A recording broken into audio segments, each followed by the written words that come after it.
নমস্কাৰ ছাত্ৰ ছাত্ৰীসকল মই জাহ্নবী দাস আজি তোমালোকৰ বিজ্ঞানৰ দ্বিতীয় অধ্যায় আমাৰ চাৰিওকাষৰ পদাৰ্থবোৰ বিশুদ্ধনে পাঠটোৰ বিষয়ে আলোচনা কৰিম আজি আমি এই পাঠত অন্তৰ্ভুক্ত হৈ থকা প্ৰশ্নাৱলী আৰু অনুশীলনীৰ প্ৰশ্নসমূহৰ বিষয়ে আলোচনা কৰিম গতিকে আহা আমি শিকিবলৈ লওঁ তোমালোকৰ প্ৰথম প্ৰশ্ন হৈছে পদাৰ্থ বুলিলে কি বুজায়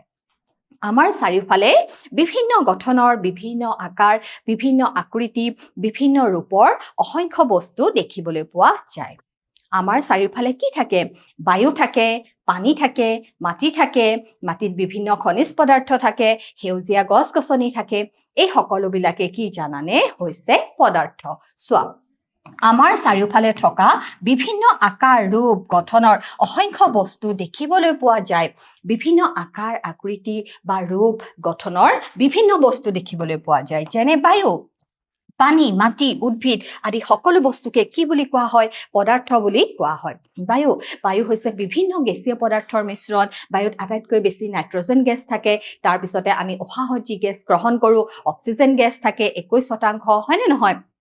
তাৰ উপৰি কাৰ্বন ডাই অক্সাইড বিভিন্ন নাইট্ৰজেন অক্সাইড সালফাৰ ডাই অক্সাইড অসংখ্য ধূলিকণা জলীয় বাষ্প আদি মিহলি হৈ থাকে পানীত হাইড্ৰজেন আৰু অক্সিজেন লগ হৈ গঠিত হৈছে পানীত কি থাকে অসংখ্য জীৱ থাকে মাটিত বিভিন্ন কি থাকে হিউমাছ থাকে খনিজ পদাৰ্থ থাকে শিল থাকে বিভিন্ন অক্সাইড বিলাক ধাতুৰ যি আকৰিক বিলাক থাকে হয়নে নহয় চোৱা আকৌ উদ্ভিদ সেউজীয়া গছ-গছনি আদি সকলো বিলাককে কি বুলি কোৱা হয় পদাৰ্থ বুলি কোৱা হয় আমি পিছৰ প্ৰশ্ন চাও আহা সমসত্ব আৰু অসমসত্ব মিশ্ৰণৰ মাজৰ প্ৰভেদবোৰ মানে পাৰ্থক্যবোৰ উলিয়াব দিছে সমসত্ব মিশ্ৰণ কোনবোৰ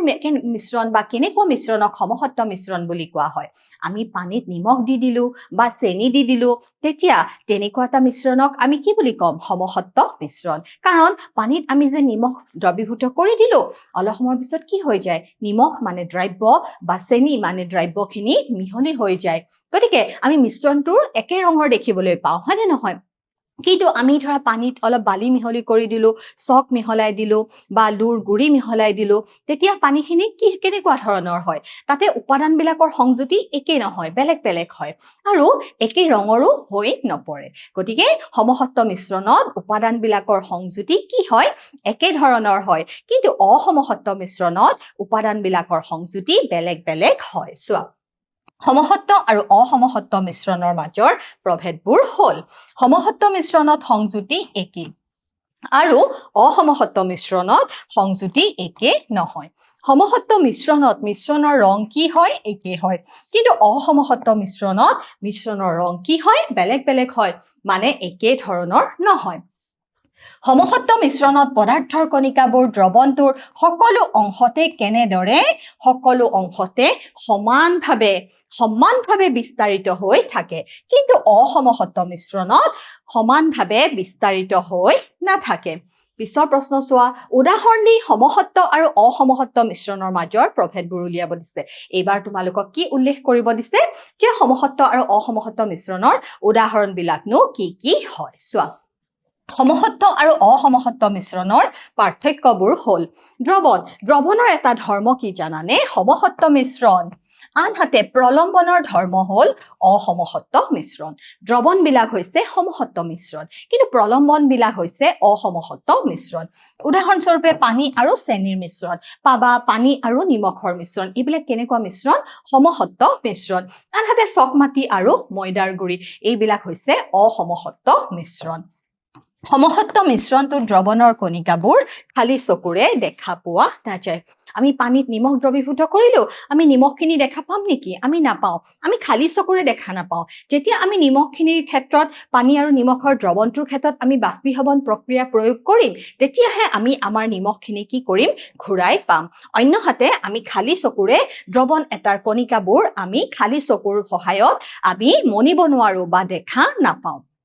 চোৱা আনহাতে অসমসত্ব মিশ্ৰণত প্ৰলম্বিত কণিকাবোৰ খালি চকুৰে দেখা পোৱা যায় তুমি চক আৰু ময়দাৰ গুৰি মিহলাইলা আমি খালি চকুৰে কণিকাবোৰ দেখা পাওঁ চোৱা সমসত্ব দ্ৰৱণত দ্ৰব্যৰ কণিকাবোৰ সৰু হোৱাৰ বাবে ইহঁতে পোহৰৰ ৰশ্মি বিচ্ছুৰিত কৰিব নোৱাৰে মানে পোহৰ ৰশ্মিৰ গতিপথ দৃশ্যমান নহয় কাৰণ দ্ৰৱণৰ কণিকাবিলাকৰ আকাৰ খুব কি হয় খুব সৰু হয় দেখিছানে কণিকাবোৰৰ আকাৰ সৰু হয় চোৱা গতিকে দ্ৰৱণৰ মাজেৰে পাৰ হৈ যোৱা ৰশ্মিৰ গতিপথ কি নহয় পোহৰ ৰশ্মিৰ গতিপথ দৃশ্যমান নহয়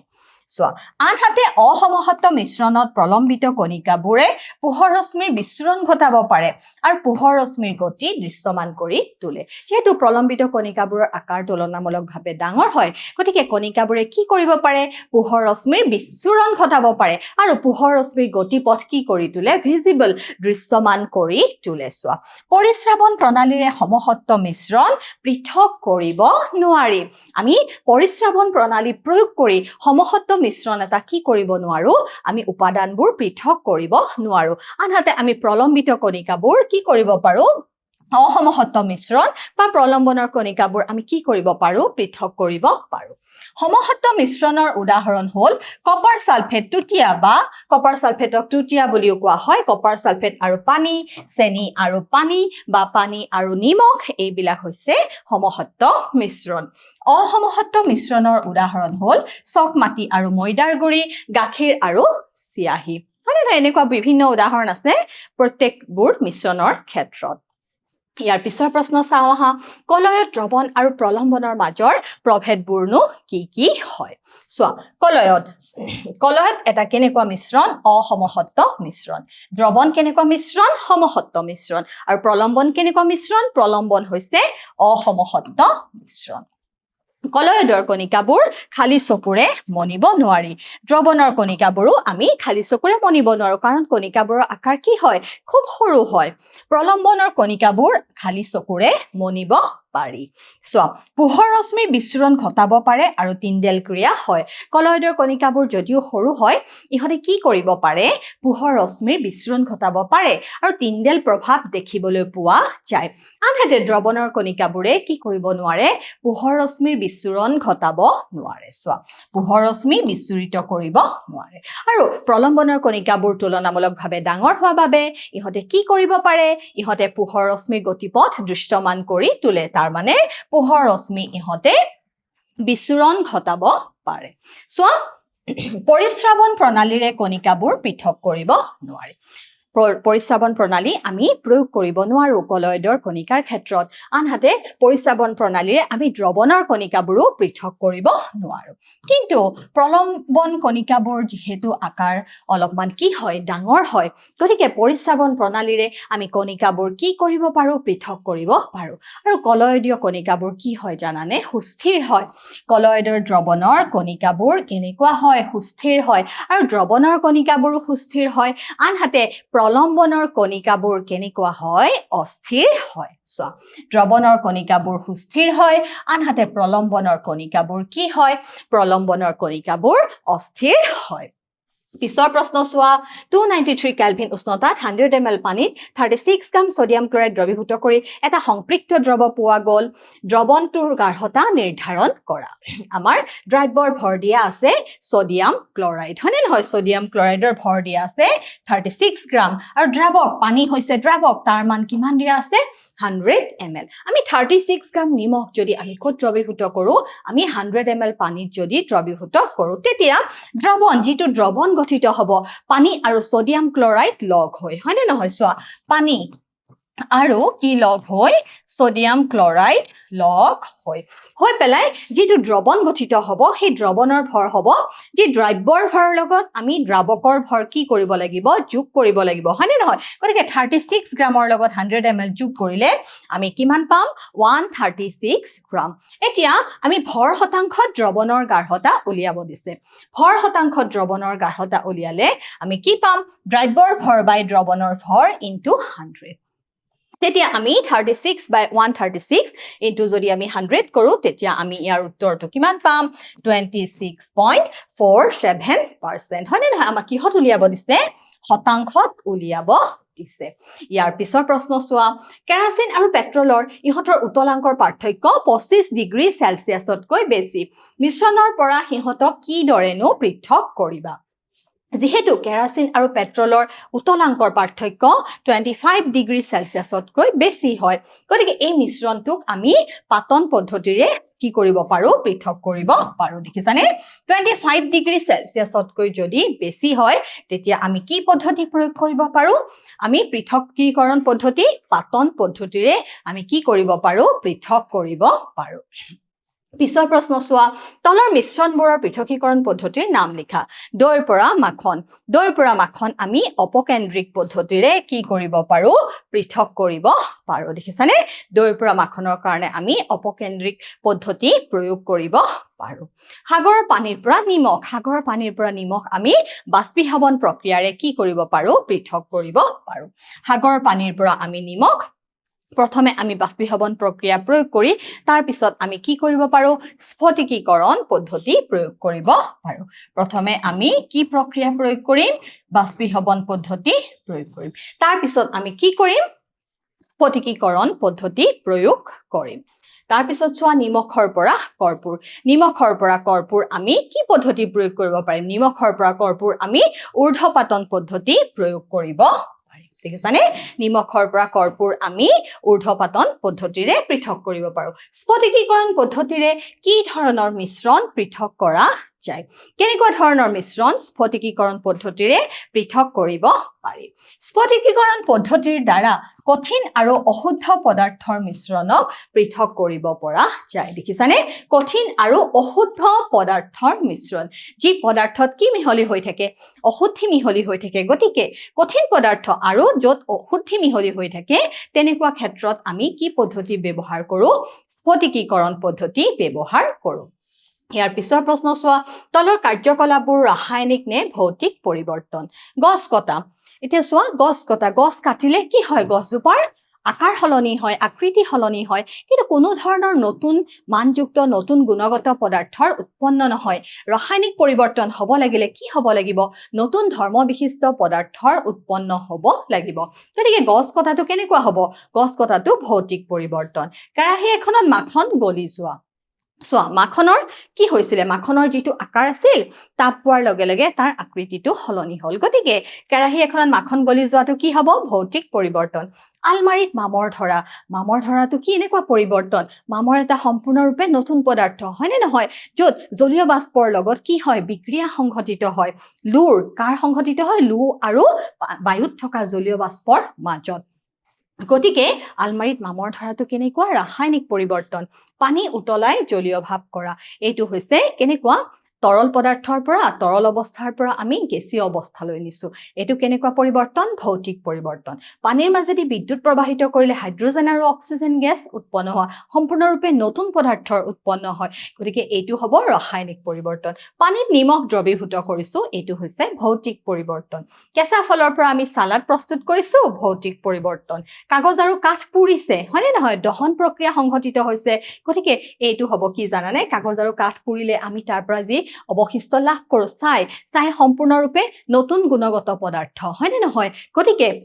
কাগজ আৰু কাঠ পুৰিলে এটো কেনেকুৱা হ'ব ৰাসায়নিক পৰিৱৰ্তন হ'ব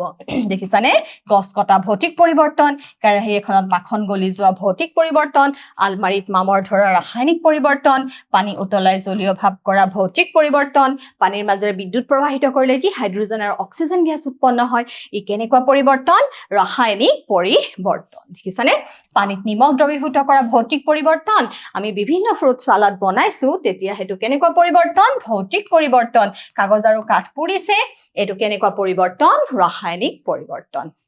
এইবাৰ আমি অনুশীলনীৰ প্ৰশ্নসমূহ চাওঁ আহক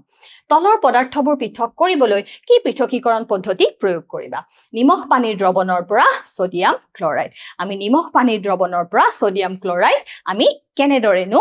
পাম চোৱা উত্তৰটো কি হ'ব বাষ্পীভৱন পদ্ধতি দেখিছানে বাষ্পীভৱন পদ্ধতিৰ পৰা আমি কি পাম নিমখ পানীৰ দ্ৰৱণৰ পৰা আমি সোডিয়াম ক্লৰাইড পাম সোডিয়াম ক্লৰাইড আৰু এমোনিয়াম ক্লৰাইড মিশ্ৰণৰ পৰা আমি কি পাম এমোনিয়াম ক্লৰাইড উত্তৰটো কি হ'ব উত্তৰটো হ'ব ঊৰ্ধ্বপাতন পদ্ধতি ইয়াৰ পিছৰ প্ৰশ্ন চোৱা গাড়ী ইঞ্জিন তেলৰ পৰা ধাতুৰ সৰু সৰু টুকুৰা আমি ফিল্টাৰ কৰি পেলাই আমি এই পৃথকীকৰণ পদ্ধতি চোৱা ফিল্টাৰ কৰা পদ্ধতি গাড়ী ইঞ্জিন তেলৰ পৰা ধাতুৰ সৰু সৰু টুকুৰাৰ কাৰণে আমি কি পদ্ধতি প্ৰয়োগ কৰিম আমি ফিল্টাৰ পদ্ধতি প্ৰয়োগ কৰিম চোৱা ফুলৰ পাহিৰ নিষ্কাশিত তৰলৰ পৰা বিভিন্ন ৰঞ্জক পদাৰ্থবোৰ আমি বৰ্ণলেখন পদ্ধতি প্ৰয়োগ কৰিম দেখিছানে আমি যি ক্ৰমেটোগ্ৰাফি বুলি কোৱা হয় আমি বৰ্ণলেখন পদ্ধতি প্ৰয়োগ কৰিম চোৱা দৈৰ পৰা মাখন আমি অপকেন্দ্ৰিক পদ্ধতি প্ৰয়োগ কৰিম দৈৰ পৰা মাখন আমি অপকেন্দ্ৰিক পদ্ধতি ইয়াৰ পিছৰ প্ৰশ্ন চোৱা পানীৰ পৰা তেল আমি পৃথকীকৰণ চুপিৰ সহায়ত পৃথকীকৰণ চুপি ব্যৱহাৰ কৰি আমি কি কৰিম পানী আৰু তেল পৃথক কৰিম ইয়াৰ পিছৰ প্ৰশ্ন চোৱা চাহৰ পৰা চাহপাত আমি চাহৰ পৰা চাহপাত কেনেদৰে পাম আমি চাহৰ পৰা চাহপাত ফিল্টাৰ কৰি পেলাই হয়নে নহয় একেবাৰে সহজ পদ্ধতি ফিল্টাৰ কৰা পদ্ধতিৰ সহায়ত আমি চাহৰ পৰা চাহপাত পাম বালিৰ পৰা লুৰপিন আমি কি ব্যৱহাৰ কৰিম আমি চুম্বক ব্যৱহাৰ কৰিব লাগিব কাৰণ লু হৈছে চুম্বকীয় পদাৰ্থ চুম্বকে লু আকৰ্ষণ কৰে চোৱা চুম্বকৰ সহায়ত আমি কি কৰিম পৃথকীকৰণ পদ্ধতি ব্যৱহাৰ কৰিম চুকুৰাৰ পৰা গমৰ গুটি ইয়াৰ কাৰণে আমি কি কৰিম ইয়াৰ কাৰণে আমি সাধাৰণ জৰা প্ৰক্ৰিয়াৰ দ্বাৰাই আমি চুকুৰা আৰু গমৰ গুটি কি কৰিব পাৰিম আমি পৃথক কৰিব পাৰিম পিছৰ প্ৰশ্ন চোৱা পানী আৰু বোকাৰ প্ৰলম্বনৰ পৰা বোকাৰ সূক্ষ্ম কণিকাবোৰ পানী আৰু বোকাৰ প্ৰলম্বনৰ পৰা আমি কি পদ্ধতি ব্যৱহাৰ কৰিম আমি পৰিশ্ৰাৱণ পদ্ধতি ব্যৱহাৰ কৰিম চোৱা একাপ চাহ বনাবলৈ প্ৰয়োজনীয় পদক্ষেপবোৰ লিখা দ্ৰৱণ দ্ৰাৱক দ্ৰব্য দ্ৰবীভূত দ্ৰৱণীয় অদ্ৰৱণীয় পৰিশ্ৰুত আৰু অৱশেষ আদি শব্দবোৰ কি কৰিব দিছে ব্যৱহাৰ কৰিব দিছে চোৱা একাপ চাহ বনাবলৈ প্ৰয়োজনীয় হোৱা দ্ৰব্য আৰু পদ্ধতি হল তোমালোকে চাহ বনোৱা নে নবনোৱা ঘৰত তোমালোকে মা দেউতাক চাহ বনাই দিয়া নে বাৰু যোনে যোনে দিয়া হি নিশ্চয় এই প্ৰশ্নটোৰ উত্তৰ কৰিব পাৰিবা চাও আহা একাপ চাহ বনাবলৈ প্ৰয়োজন হোৱা দ্ৰব্য বা আৰু পদ্ধতিসমূহ হল দ্ৰব্য পানী লাগিব গাখীৰ লাগিব চেনি লাগিব চাহপাত লাগিব এটা পাত্ৰ লাগিব সকলোবোৰ থাকিল পাত্ৰটো নাই কিবা লাভ হ'ব জানো নহব ইন্ধন লাগিব ইন্ধনটো লাগিবই আৰু এটা কি লাগিব কাপ লাগিব চাহ আমি কিহত খাওঁ চাহ আমি কাপত খাওঁ হয়নে নহয় চোৱা এতিয়া ইয়াত দ্ৰৱণ কি হৈছে পানী আৰু চেনি মিশ্ৰণ দ্ৰাৱক হৈছে পানী হৈছে দ্ৰাৱক পানীহে সকলোবোৰ বস্তু লব হয়নে নহয় দ্ৰব্য হৈছে চেনি চাহপাত গাখীৰ আমি যি এড কৰিম যোগ কৰিম সেইবিলাকক কি বুলি কোৱা হয় দ্ৰব্য বুলি কোৱা হয় চেনি যোগ কৰিম চাহপাত যোগ কৰিম গাখীৰ যোগ কৰিম হয়নে নহয় দ্ৰবীভূত হৈছে গৰম হোৱা পানীখিনিত চেনি তাত সলিউট কি দ্ৰবীভূত হৈ যাব পানীত চেনিখিনি নাইকিয়া হৈ যাব মানে দ্ৰবীভূত হৈ যাব চাহপাত গাখীৰ মিশ্ৰিত হোৱা কাৰ্যটো দ্ৰৱণীয়তা হৈছে দ্ৰৱত দ্ৰবীভূত হৈ থকা দ্ৰব্যৰ পৰিমাণ অদ্ৰৱণীয় পৰিশ্ৰুত কাপত চেকি লোৱা চাহ অৱশেষ হৈছে ৰৈ যোৱা চাহপাতৰ অৱশিষ্টখিনি আমাৰ চাকনিত যি চাহপাতখিনি ৰৈ যায় সেইখিনিক আমি কি বুলি কওঁ অৱশেষ বুলি কওঁ ইয়াৰ পিছৰ প্ৰশ্ন চোৱা প্ৰজ্ঞাই তিনিটা বেলেগ বেলেগ পদাৰ্থৰ দ্ৰৱণীয়তা বিভিন্ন উষ্ণতাত পৰীক্ষা কৰিছিল আৰু সংগ্ৰহ কৰা তথ্যবোৰ তলৰ তালিকাত দিয়া হৈছে ফলাফলবোৰ তালিকাখনত 100 গ্ৰাম পানীত সংপৃক্ত দ্ৰৱণ প্ৰস্তুতিৰ বাবে প্ৰয়োজনীয় দ্ৰব্যৰ পৰিমাণ হিচাপত দিয়া হৈছে চোৱা দ্ৰবীভূত কৰা পদাৰ্থ potassium nitrate sodium chloride potassium chloride ammonium chloride আৰু উষ্ণতা দিয়া আছে আৰু বিভিন্ন দ্ৰৱণীয়তা দিয়া হৈছে পটাছিয়াম নাইট্ৰেটৰ সংপৃক্ত দ্ৰৱ্যতা প্ৰস্তুত কৰিবলৈ 313 কেলভিন উষ্ণতাত 50 গ্ৰাম পানীত কিমান গ্ৰাম পটাছিয়াম নাইট্ৰেট দ্ৰবীভূত কৰিব লাগিব চোৱা 313 কেলভিন উষ্ণতাত 100 গ্ৰাম পানীত সংপৃক্ত কৰিবলৈ পটাছিয়াম নাইট্ৰেট লাগা হৈছে 62 গ্ৰাম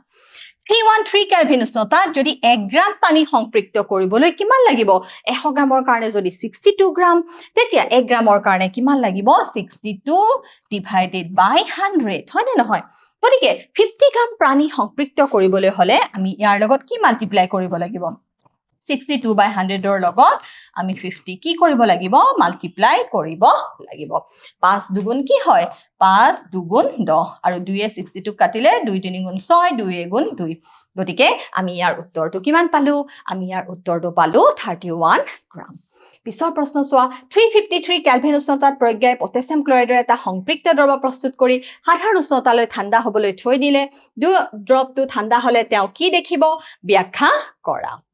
চোৱা আমি জানো যে দ্ৰৱৰ উষ্ণতা কম হলে দ্ৰৱৰ দ্ৰৱণীয়তা কি হয় কম হয় 353 কেলভিন উষ্ণতাৰ পৰা সাধাৰণ উষ্ণতালৈ নিলে দ্ৰৱণীয়তা কি হয় হ্ৰাস হৈ যায় আৰু পটাছিয়াম ক্লৰাইডৰ স্ফটিকবোৰ তেতিয়া কি হ'ব জানানে পটাছিয়াম ক্লৰাইডৰ স্ফটিকবোৰ তেতিয়া পাত্ৰৰ তলিত কি হৈ পৰিব জমা হৈ পেলাই পৰিব পিছৰ প্ৰশ্ন চোৱা প্ৰতিটো লৱণৰে দ্ৰৱণীয়তা 293 কেলভিনত নিৰ্ধাৰণ কৰিব দিছে এই উষ্ণতাত কোনটো লৱণৰ দ্ৰৱণীয়তা আটাইতকৈনো বেছি হ'ব চোৱা 293 কেলভিনত প্ৰতিটো দ্ৰৱৰ দ্ৰৱণীয়তা হ'ব পটাছিয়াম নাইট্ৰেট 32 গ্ৰাম সোডিয়াম ক্লৰাইড হৈছে 36 গ্ৰাম পটাছিয়াম ক্লৰাইড 35 গ্ৰাম এমনিয়াম ক্লৰাইড হৈছে 37 গ্ৰাম আমি তালিকাৰ পৰা যদি চাওঁ তেতিয়া 293 কেলভিনত দ্ৰৱৰ দ্ৰৱণীয়তা এমনিয়াম ক্লৰাইডৰ আটাইতকৈ কি হয় জানানে এমনিয়াম ক্লৰাইডৰ আটাইতকৈ বেছি হয় ইয়াৰ পিছৰ প্ৰশ্ন চোৱা লৱণৰ দ্ৰৱণীয়তাৰ ওপৰত উষ্ণতাৰ প্ৰভাৱ ব্যাখ্যা কৰা উষ্ণতাই কেনেদৰে দ্ৰৱণীয়তাৰ ওপৰত প্ৰভাৱ পেলায় চোৱা উষ্ণতা বৃদ্ধি হলে লৱণৰ কণিকাবোৰ পানীৰ কণিকাবোৰৰ মাজৰ খালী স্থানত বেছিকৈ সোমাই পৰে দেখিছানে উষ্ণতা বৃদ্ধি হোৱাৰ লগে লগে লৱণৰ কণিকাবোৰৰ মাজত যি দ্ৰব্যৰ কণিকাবোৰ কি হয় বেছিকৈ সোমাই পৰে গতিকে উষ্ণতা বৃদ্ধি হলে দ্ৰৱৰ দ্ৰৱণীয়তা কি হৈ যায় বাঢ়ি যায় যদি উষ্ণতা বৃদ্ধি পায় তেনেহলে দ্ৰৱৰ দ্ৰৱণীয়তাও কি হ'ব বৃদ্ধি পাব উষ্ণতা বৃদ্ধি যদি হয় তেনেহলে দ্ৰৱণীয়তা কি হ'ব বৃদ্ধি পাব ঠিক আছে উষ্ণতা বাঢ়িলে দ্ৰৱণীয়তা বৃদ্ধি পাব উদাহৰণ দি ব্যাখ্যা কৰা সংপৃক্ত দ্ৰৱ কেতিয়া আমি দ্ৰৱ এটা সংপৃক্ত দ্ৰৱ বুলি কওঁ চাওঁ হা এটা নিৰ্দিষ্ট উষ্ণতাত এটা দ্ৰৱত দ্ৰৱীভূত কৰিব পৰা সৰ্বোচ্চ পৰিমাণৰ দ্ৰব্য দেখিছানে সৰ্বোচ্চ পৰিমাণৰ দ্ৰব্য দ্ৰৱীভূত হৈ থাকিলে তাক সংপৃক্ত দ্ৰৱ বুলি কোৱা হয় দ্ৰাৱকৰ আয়তন একে থাকিলে তাত এক নিৰ্দিষ্ট পৰিমাণৰ দ্ৰব্যহে দ্ৰৱীভূত হয় এতিয়া দ্ৰৱটোক সংপৃক্ত দ্ৰৱ বোলা হয় উদাহৰণস্বৰূপে 100 মিলিলিটাৰ পানীত 50 গ্ৰাম সোডিয়াম ক্লৰাইড মিলাব পাৰি গতিকে এনেকুৱা দ্ৰৱবিলাকক কি কম সংপৃক্ত দ্ৰৱ বুলি কোৱা হয় যদি তাত আমি এই পৰিমাণতকৈ বেছি নিমখ দ্ৰৱীভূত কৰি থাকো তেনেহলে তেনেকুৱা দ্ৰৱণক আমি কি বুলি ক'ব নোৱাৰো সংপৃক্ত বুলি ক'ব নোৱাৰো এবাৰ চাওঁ হা বিশুদ্ধ পদাৰ্থ মানে কি এটা উপাদানেৰে গঠিত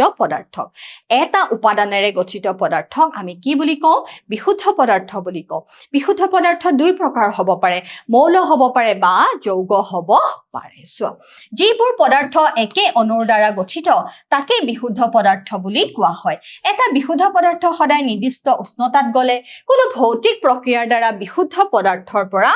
আন কোনো পদাৰ্থক পৃথক কৰিব নোৱাৰি দেখিছানে আমি ভৌতিক প্ৰক্ৰিয়াৰ সহায়ত আমি পৃথক কৰিব নোৱাৰো কিন্তু বাষ্পীভৱনৰ সহায়ত পানীত দ্ৰৱীভূত হৈ থকা নিমখৰ উপাদানৰ দ্ৰৱণবোৰ আমি কি কৰিব পাৰো ঘূৰাই পাব পাৰো উদাহৰণস্বৰূপে বিশুদ্ধ বৰফ সদায় 0 ডিগ্ৰী সেলসিয়াছ উষ্ণতাত গলে আৰু পানী সদায় 0 ডিগ্ৰী সেলসিয়াছ উষ্ণতাতে কি হয় ঘনীভূত হয় গতিকে বিশুদ্ধ পদাৰ্থ কি হয় জানানে বৰফো হয় দেখিছানে এটা উপাদানেৰে গঠিত পদাৰ্থ কি বুলি কোৱা হয় বিশুদ্ধ পদাৰ্থ বুলি কোৱা হয় পিছৰ প্ৰশ্ন চোৱা কলয়ত মানেনো কি কলয়দীয় কণিকাবোৰ সমগ্ৰ দ্ৰৱণটোতে সুষমভাৱে বিস্তাৰিত হৈ থাকে কলয়দীয় দ্ৰৱ এটা হৈছে অসমসত্ব মিশ্ৰণ ইয়াৰ কণিকাবোৰ বৰ সৰু ইহঁতক খালী চকুৰে মনিব নোৱাৰি কিন্তু ইহঁতে পোহৰ ৰশ্মি কি কৰিব পাৰে বিচ্ছুৰিত কৰিব পাৰে দেখিছানে পোহৰ ৰশ্মিৰ গতিপথ ইহঁতে দৃশ্যমান কৰি তোলে আৰু অপকেন্দ্ৰিক পদ্ধতিৰ দ্বাৰা ইয়াক পৃথক কৰিব পাৰি যেনে গাখীৰ আৰু পানীৰ মিশ্ৰণক আমি কলয়দীয় দ্ৰৱণ বুলি কওঁ আৰু কি পদ্ধতি ব্যৱহাৰ কৰিব পাৰো অপকেন্দ্ৰিক পদ্ধতি ব্যৱহাৰ কৰিব পাৰো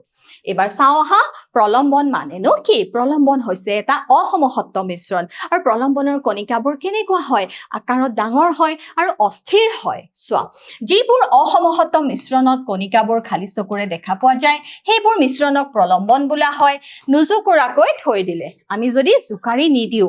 তেতিয়া প্ৰলম্বন এটাৰ কণিকাবোৰ তলত কি হৈ যায় জানানে গুট মাৰে তৰলটো সাৱধানে ঢালি প্ৰলম্বন এটাৰ কণিকাবোৰক পৃথক কৰিব পৰা যাব প্ৰলম্বিত কণিকাবোৰে পোহৰ ৰশ্মিৰ কি ঘটাব পাৰে বিচ্ছুৰণ ঘটাব পাৰে পোহৰ ৰশ্মিৰ গতিপথ দৃশ্যমান কৰি তোলে উদাহৰণস্বৰূপে বোকাৰ মিশ্ৰণ আৰু পানী কি বুলি কোৱা হয় প্ৰলম্বন বুলি কোৱা হয় তলৰ মিশ্ৰণবোৰ সমসত্ব নে অসমসত্ব শ্ৰেণীভুক্ত কৰা সোডা পানী কাঠ বায়ু মাটি ভিনেগাৰ সেকি লোৱা চাহ চোৱা সমসত্ব মিশ্ৰণত হ'ব ছ'ডা পানী ভিনেগাৰ চেকি লোৱা চাহ বায়ু দেখিছানে ছ'ডা পানী ভিনেগাৰ চেকি লোৱা চাহ বায়ু আৰু অসমসত্ব মিশ্ৰণ হ'ব কাঠ আৰু মাটি এই যে তোমালোকে বায়ু দেখিছা বায়ু হোমোজিনিয়াছ হয় সমসত্ব মিশ্ৰণ হয় কিন্তু কোনবোৰ ক্ষেত্ৰত বায়ু অসমসত্ব মিশ্ৰণ হ'ব জানানে যদি বায়ুৰ লগত কি মিহলি হৈ থাকে স্মোক ধোঁৱা মিহলি হৈ থাকে বা কুঁৱলী যেতিয়া ফগ থাকে কুঁৱলী থাকে তেতিয়া সেই বায়ুক আমি কি বুলি কম অসমসত্ব মিশ্ৰণ বুলি কম এনে কি হয় বায়ু সদায় সমসত্ব মিশ্ৰণে হয় ইয়াৰ পিছৰ প্ৰশ্ন চোৱা তোমাক দিয়া বৰণহীন তৰল এটা বিশুদ্ধ পানী বুলি কি দৰেনো প্ৰমাণ কৰিবা চোৱা বায়ুমণ্ডলীয় চাপত যদি তৰলখিনি উতলাংক 100 ডিগ্ৰী সেলসিয়াছ হয় তেন্তে তৰলখিনি বিশুদ্ধ পানী আৰু যদিহে তৰলখিনি উতলাংক 100 ডিগ্ৰী সেলসিয়াছতকৈ কি হয় বেছি হয় তেতিয়া ই বিশুদ্ধ পানী নহয় কাৰণ বিশুদ্ধ পানীৰ পৰা আন কোনো পদাৰ্থ আমি কি কৰিব নোৱাৰো বিশুদ্ধ পানীৰ পৰা আমি আন কোনো পদাৰ্থ পৃথক কৰিব নোৱাৰো এবাৰ চাও হা তলৰ পদাৰ্থবোৰৰ ভিতৰত কোনবোৰ বিশুদ্ধ পদাৰ্থৰ হাৰিত পৰিব বৰফ হৈছে বিশুদ্ধ পদাৰ্থ গাখীৰ হৈছে মিশ্ৰণ লু বিশুদ্ধ পদাৰ্থ হাইড্ৰক্লৰিক এসিড বিশুদ্ধ পদাৰ্থ ক্যালসিয়াম অক্সাইড ই যৌগ হয় বিশুদ্ধ পদাৰ্থ পাৰা হৈছে বিশুদ্ধ পদাৰ্থ ইটা কাঠ বায়ু বিশুদ্ধ পদাৰ্থ নহয় চোৱা বৰফ লু হাইড্ৰক্লৰিক এসিড ক্যালসিয়াম অক্সাইড আৰু কি হ'ব পাৰা হৈছে বিশুদ্ধ পদাৰ্থ তলৰ মিশ্ৰণবোৰৰ মাজৰ পৰা দ্ৰৱণবোৰ বাছি উলিওৱা মাটি সাগৰৰ পানী বায়ু কয়লা ছ'ডা পানী গতিকে উত্তৰটো কি হ'ব উত্তৰটো হ'ব সাগৰৰ পানী বায়ু আৰু ছ'ডা পানী হৈছে দ্ৰৱণ ইয়াৰ পিছৰ প্ৰশ্ন চোৱা তলৰ কোনটোৱে তিনডাল প্ৰভাৱ দেখুৱায় লৱণৰ দ্ৰৱ গাখীৰ কপাৰ সালফেটৰ দ্ৰৱণ আৰু ষ্টাৰ্চৰ দ্ৰৱণ এই অপচন কেইটাৰ ভিতৰত কি হ'ব জানানে গাখীৰ আৰু ষ্টাৰ্চৰ দ্ৰৱণ হৈছে তিনডাল প্ৰভাৱ দেখুৱায় গাখীৰ আৰু ষ্টাৰ্চৰ দ্ৰৱণ গাখীৰ আৰু ষ্টাৰ্চৰ দ্ৰৱণে কি দেখুৱায় গাখীৰ আৰু ষ্টাৰ্চৰ দ্ৰৱণে তিনডাল প্ৰভাৱ দেখুৱায় পিছৰ প্ৰশ্ন চোৱা তলত দিয়াবিলা মৌল যৌগ আৰু মিশ্ৰণ হিচাপে শ্ৰেণীভুক্ত কৰা সোডিয়াম মৌল মাটি হৈছে মিশ্ৰণ চেনিৰ দ্ৰৱণ হৈছে মিশ্ৰণ সিলভাৰ হৈছে মৌল ক্যালসিয়াম কাৰ্বনেট যৌগ টিন মৌল সিলিকন হৈছে মৌল কয়লা হৈছে মিশ্ৰণ বায়ু হৈছে মিশ্ৰণ সাবুন হৈছে মিশ্ৰণ মিথেন যৌগ কাৰ্বন ডাই অক্সাইড যৌগ আৰু তেজ হৈছে মিশ্ৰণ চোৱা ইয়াতে মৌল সোডিয়াম সিলভাৰ দেখিছানে সোডিয়াম সিলভাৰ টিন সিলিকন যৌগ ক্যালসিয়াম কাৰ্বনেট কাৰ্বন ডাই অক্সাইড আৰু মিথেন আৰু মিশ্ৰণ চোৱা মাটি চেনি দ্ৰৱণ কয়লা বায়ু তেজ আৰু সাবুন হৈছে মিশ্ৰণ পিছৰ প্ৰশ্ন চোৱা তলৰ কোনবিলাক ৰাসায়নিক পৰিৱৰ্তন উদ্ভিদৰ বৃদ্ধি হৈছে ৰাসায়নিক পৰিৱৰ্তন কাৰণ উদ্ভিদৰ বৃদ্ধিত যদিও অকল আকাৰ সলনি হয় আকৃতি সলনি হয় কিন্তু লগতে কি জড়িত হৈ থাকে হালু সংশ্লেষণ প্ৰক্ৰিয়া জড়িত হৈ থাকে হয়নে নহয় উদ্ভিদৰ শ্বসন প্ৰক্ৰিয়া জড়িত হৈ থাকে গতিকে উদ্ভিদৰ বৃদ্ধি কি প্ৰক্ৰিয়া হৈছে ৰাসায়নিক পৰিৱৰ্তন লুট মামৰে ধৰা ৰাসায়নিক পৰিৱৰ্তন লুৰ গুৰি আৰু বালি মিহলীকৰণ ভৌতিক পৰিৱৰ্তন খাদ্য ৰন্ধন ৰাসায়নিক পৰিৱৰ্তন খাদ্য হজম হোৱা ৰাসায়নিক পৰিৱৰ্তন পানী গোট মৰা অৱস্থাৰ পৰিৱৰ্তন হয় তৰলৰ পৰা কঠিন অৱস্থা বা গোটা অৱস্থা গতিকে ই ভৌতিক পৰিৱৰ্তন মমবাতি জ্বলোৱা অক্সিজেনৰ